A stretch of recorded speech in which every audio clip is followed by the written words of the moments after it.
Olá, bem-vindos ao nosso vídeo sobre diagrama de sequência UML. Eu sou a Natália, sou estudante de Sistemas de Informação e hoje nós vamos explorar em detalhes um dos diagramas mais importantes da UML. Se você é novo aqui, não se esqueça de se inscrever no canal e ativar o sininho para receber notificações sobre novos vídeos. Lembrando que nós temos aulas de Portugal, App Inventory, Python, Java, SQL e etc. Vou dar uma breve introdução. O diagrama de sequência ele é uma ferramenta fundamental para modelar a interação entre diferentes partes de um sistema, permitindo que desenvolvedores e arquitetos visualizem a sequência de eventos e mensagens trocadas entre os objetos. O diagrama de sequência é um tipo de diagrama de interação que descreve como os objetos interagem em um determinado cenário de tempo, mostrando a troca de mensagem entre eles. Ele é usado para representar a dinâmica do sistema e é fundamental para entender o comportamento do software em um contexto específico, ou seja, ele elabora os temas dos casos de uso. E vão existir dois tipos de modelos de sequência. Os cenários, que é o escopo variável e pode representar registro histórico de uma execução ou execução teórica de proposta, e os diagramas de sequência. Dentro da UML, o diagrama de sequência é crucial para capturar a lógica de execução e as interações entre objetos.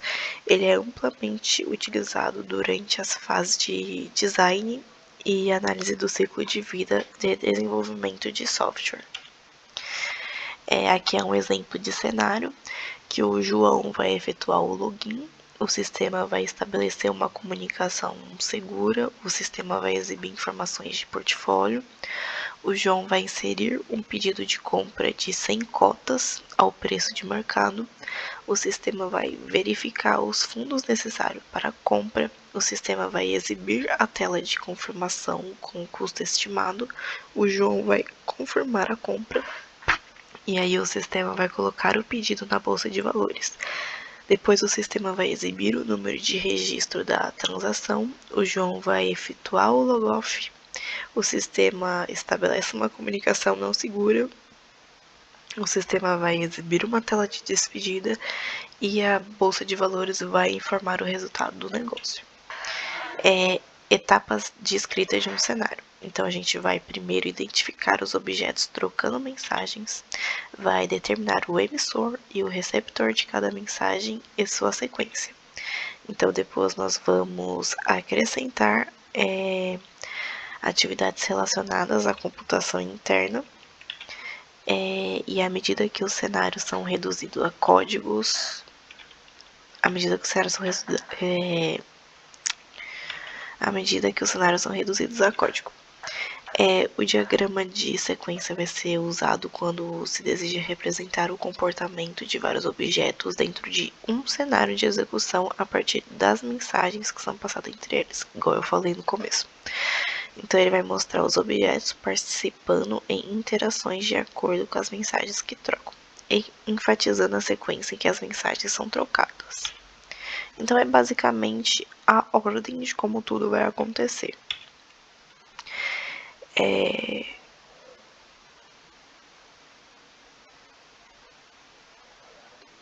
Os objetos são apresentados na dimensão horizontal do diagrama. A ordem dos objetos não é considerada, então pode dispô-los de forma a tornar o diagrama mais legível. Os objetos têm nomes, por exemplo, objeto classe, exemplo, João dentista, floricultor, um objeto floricultor não identificado, objeto 1, um objeto 1 sem classe definida. Então aqui está a representação gráfica para vocês terem uma visão mais ampla. Linhas de vida, que pode ser as lifelines. As lifelines representam os participantes em uma interação como atores ou objetos. Elas são desenhadas como linhas verticais e indicam a existência de um cenário indica a existência de um participante durante a execução do cenário. Cada lifeline é rotulada com o nome do participante e, opcionalmente, o nome da classe entre dois pontos, como estava aqui, por exemplo, João dentista. Então, vai ser a dimensão vertical do diagrama, vai apresentar o tempo de vida dos objetos, ela pode apresentar a ativação ou desativação dos objetos, vai indicar que os objetos estão executando algo, as caixas de ativação vão poder ser empilhadas e indica a chamada de método do próprio objeto. Pode representar a criação e a destruição dos objetos. Então aqui nós temos a representação gráfica, vou deixar vocês darem uma olhada.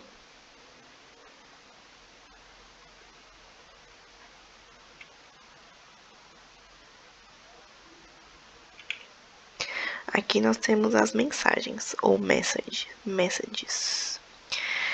Mensagens são as interações entre os participantes. Elas são representadas por setas horizontais entre as lifelines, que são as linhas de vida.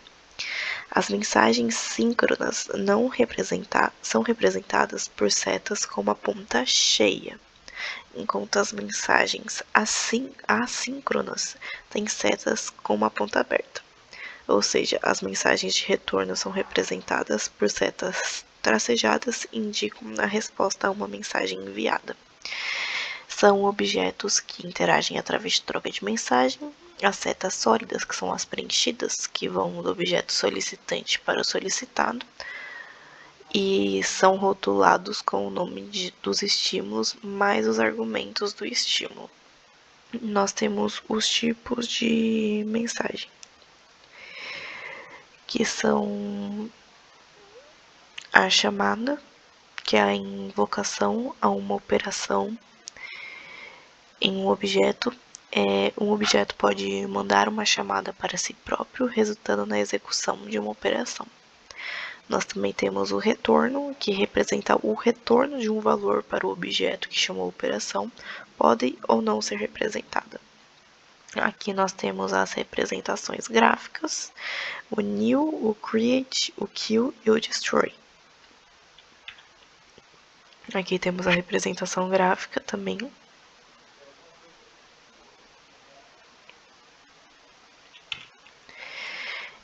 As condições de guarda. As mensagens podem apresentar condições de guarda, que são condições em que a mensagem é enviada. Ela sempre vai ficar entre colchetes. Então aqui a condição de guarda é que seja sem vaga e com vaga.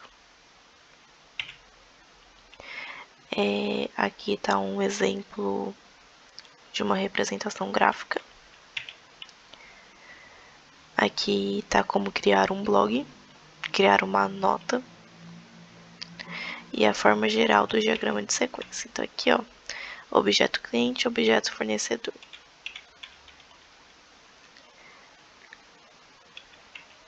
Opa.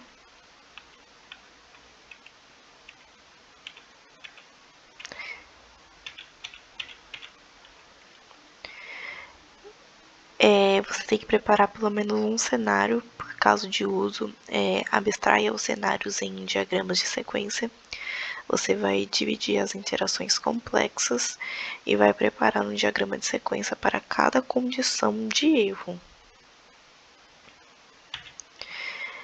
Quantos diagramas fazer? Quantos forem necessários para modelar o comportamento do caso de uso. Pelo menos o fluxo principal deve ser modelado. Não é necessário modelar todos os fluxos. O importante é exemplificar o uso de todas as responsabilidades.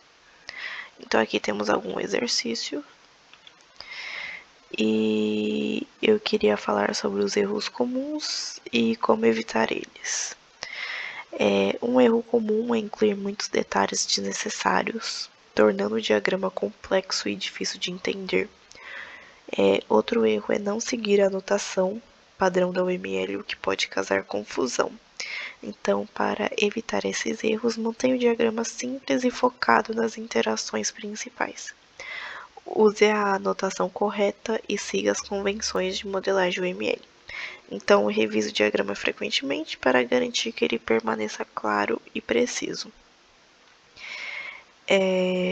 Eu só queria passar alguma coisa para vocês identificarem depois que temos a sequência eficaz, que ela é a identificação de atores e objetos. Então, você vai identificar todos os participantes relevantes na interação, como atores externos e objetos internos. Então, você vai se certificar de que todos os participantes estejam claramente definidos e representados por linhas de vida.